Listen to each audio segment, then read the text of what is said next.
келіншек күйін үйренетін боламыз. Бірнеше оқушылардың басын қосып, бір-бірін тыңдап ойнауды үйренеміз. Мен Полатова Жадыра, Абай ауылы балалар саз мектебінің домбыра сыныбы мұғалімі боламын. Сабағымызды бастамас бұрын келіншек күйі жайлы біраз мәлімет алайық. Халық күйлері ұрпақтан ұрпаққа жеткенімен, шығарған күйшілердің аты жөні ұмыт болғандықтан халық күйі деп аталып кеткен. Ел ішінде он саусағы майысқан шебер домбырашылар көп болған. Олар өздерінің орындаушылық өнерімен тыңдаушылар құрметіне бөленіп отырған. Қазақтың халық күйлері орындаушылық әдіс-амалдарға өте бай. Күйшілер домбыраға құдірет бітіріп, неше түрлі дыбыстар шығара білген. Халық күйлері халықтың тұрмыс, салт көріністерін, адамның тағдырын, жалпы өмірдегі болмысты суреттеп баяндайтындай күй. Халық күйлері ғасырдан ғасырға ұласа беретін тұтас музыкалық тұлға. Музыка өнерінің ең бай саласы күй өмірі. Ел арасында тараған халық күйлері олар қоңыр, боз жорға, кеңес, кербез қыз, теппен көк, айжан қыз, айда бұлпын. Солардың бірі келіншек күйі. Келіншек жас әйел. Келіншек сөзі келін сияқты туыстық қатынасты білдірмейді. Ауылға жаңа түскен келінді айтамыз. Келіншектің бойындағы инабаттылық, сыпайылық, ілтипаттылықты байқаған күйші оны талдырмыш, аққұба, шашы белінен оралған, сұлу, бота көз аруды бейнелейді. Халық күйі келіншек күйін ойнап көрсетейін.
Күйдің өлшемі мен екпінін түсіндіріп өтейін.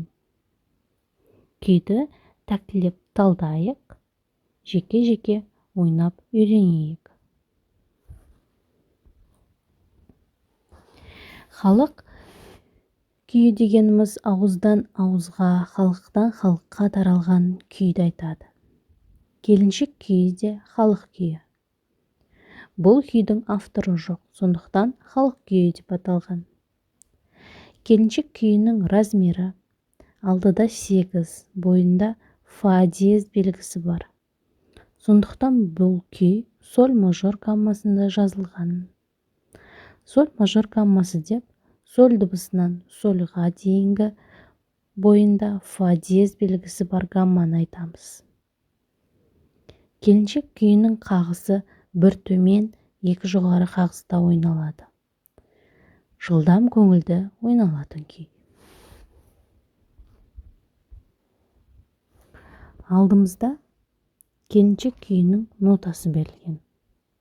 Осы бойынша барлығымыз ойнап көрейік.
Ендеше сабағымызды бекіту мақсатында мына сұрақтарға жауап беріп өтіңдер. Күй орындалуына, қағысына қарай нешеге бөлінеді? Жанр бойынша қалай бөлінеді? Неге халық күйі деп аталып кеткен? Келіншек күйі кімге арналған? Осы сұрақтарға жауап беріңдер. Бүгінгі сабақта халық күйімен танысып, оның ерекшелігін білдік. Күйлердің орындалуын, шығу тарихын кейінгі ұрпаққа насихаттап жеткізу біздің парызымыз екенін ұмытпаңдар. Ал енді үйге тапсырма, күйді берілген жеріне дейін жүргізіп ойнау. Осымен сабағымыз аяқталды. Сау болыңдар.